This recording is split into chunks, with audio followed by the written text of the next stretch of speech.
नमस्कार, मैं Shashi Prabha Saraswat, associate professor Hindi, Shri Kalyan राजकीय कन्या महाविद्यालय सीकर। प्यारे बच्चों, बी पार्ट फर्स्ट के पाठ्यक्रमानुसार हम मीराबाई को पढ़ रहे थे। मीराबाई के कुछ पद पिछले वीडियो में कर चुके हैं और आज अगला पद्यांश करने जा रहे हैं जो निम्नानुसार है। या ब्रज में कछु देखियो रिटोना, या ब्रज में कछु देखियो रिटोना, ने मटुकी सिर चली गुजरिया, आगे मिले बाबा नंद जी के छोरना। दधी को नाम बिसारी गयो प्यारी, दधी को नाम बिसारी गयो प्यारी, ले लहुरी कोई शाम सलोना, ले लहुरी कोई शाम सलोना। वृंदावन की कुंज गलिन में, वृंदावन की कुंज गलिन में, नेह लगाई गयो मन मोहना, नेह लगाई गयो मन मोहना। मीरा के प्रभु गिरधर नागर, मीरा के प्रभु गिरधर नागर, सुंदर श्याम सुधर रस लोना, सुंदर श्याम सुधर रस लोना। कुछ कठिन शब्द है, दो चार, उनको हम पहले कर लेते हैं। छोना का अर्थ होता है लड़का, छोरा या पुत्र। सलोना का अर्थ होता है सुंदर, सुघर यानी सुंदर। रस लोना, रस से परिपूर्ण। निम्नलिखित अवतरण मीरा बाई द्वारा रचित मीरा मुक्तावली से लिया गया है। इसमें मीरा ने अपने इष्ट देव, आराध्य देव के किशोर रूप का चित्रण किया है। मीराबाई कहती है, या ब्रज में कछु देखे रिटोना। कोई गोपी मीरा को कहती है, किसको कह रही है? मीरा से। कोई गोपी मीरा से कहती है कि हे सखी, या ब्रज में कछु देखे रिटोना। इस ब्रज प्रदेश में कुछ जादू टोना दिखाई देता है। ने मटुकी सिर चली गुजरिया, एक दही बेचने वाली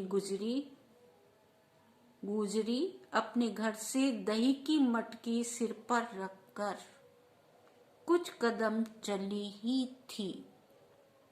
एक ग्वालिन है जो अपने सिर पर मटकी रख करके दही बेचने के लिए अपने घर से गली से निकली थी कि सामने नंद बाबा का लड़का, नंद बाबा का बालक, लड़का, पुत्र श्री कृष्ण कन्हैया उसे मिल गया। तब ग्वालिन गुजरी नटखट कृष्ण कन्हैया को देखते ही अपना वास्तविक कार्य, दही बेचना था, उस काम को भूल गई कि दही ले लो, दही ले लो जो कर रही थी, उस नाम को, कार्य को वो भूल गई और कृष्ण कन्हैया को देखने लगी। इस कारण वह दही लो इस तरह की आवाज देना भूल गई और कहने लगी, दही को नाम बिसारी गयो प्यारी। मीरा कहती है कि वह गोपी कहने लगी, दही लो कहना तो भूल गई और बोलने लगी, कोई श्याम सुंदर को ले लो, श्री कृष्ण कन्हैया को ले लो, कान्हा को ले लो, कोई कान्हा ले लो रे, कान्हा ले लो रे। इस प्रकार वह ग्वालिन आवाज देने लगी। इस प्रकार ग्वालिन का मन कृष्ण की मधुर लीलाओं को आकर्षित करने लगा। जब से वह मनमोहन श्री कृष्ण वृंदावन की कुंज गलियों में आंख लगा गया है, अर्थात श्री कृष्ण कन्हैया प्रेम करके चला गया है, गोपियों से प्रेम करके गया है, तब से गोपियों की दशा बड़ी चिंतनीय हो गई है।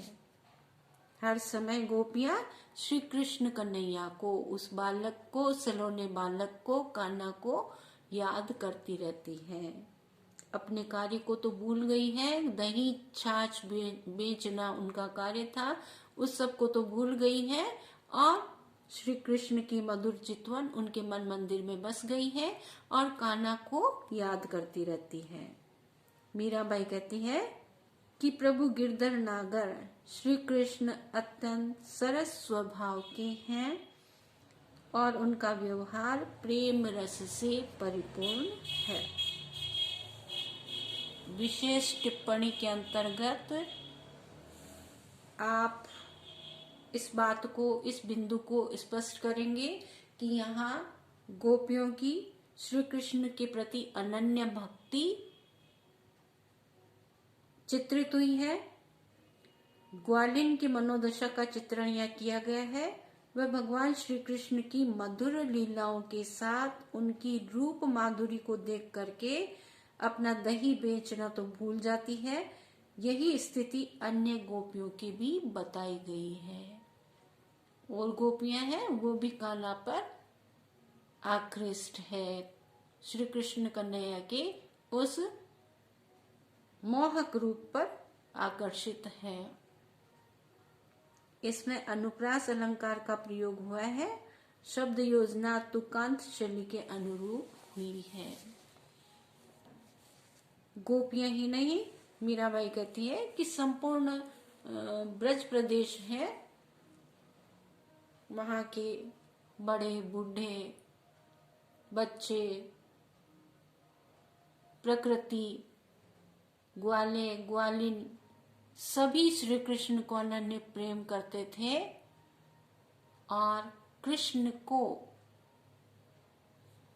रूप सौंदर्य को देख करके, श्री कृष्ण की मधुर छवि को देख करके वे श्री कृष्ण को भुला नहीं पाते हैं।